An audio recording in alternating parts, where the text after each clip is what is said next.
కొన్నిసార్లు నువ్వు అనుకున్న ప్రదేశాల నుంచి పక్కకి తీసుకొస్తాడు. నా అనుకున్న నీ వారి మధ్య నుంచి నిన్ను పక్కకి తీసుకెళ్తాడు.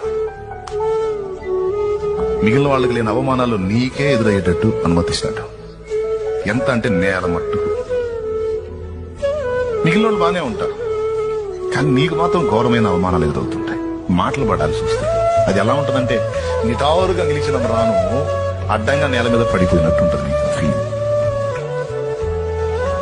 ఏం చేద్దాం మరి? కోరుకున్నాడు మరి మహిమతో నీ మీదికి దిగి రావాలనుకుంటున్నాడు.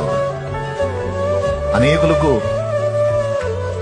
నిన్ను ఒక ఆశీర్వాద కారణంగా చేయాలని కోరుకున్నాడు. డిసైడ్ చేశాడు, ఎంపిక చేశాడు. ఇంకా ఆగడు. తట్టుకోవాల్సిందే గాయాలని. అవన్నీ ఆశీర్వాదకరమైన గాయాలు. అదే రేపు భవిష్యత్తులో నీకు గేయాలు. అదే నీకు భవిష్యత్తులో గేయాలు బిడ్డ. అదే సంతోష గానాలు.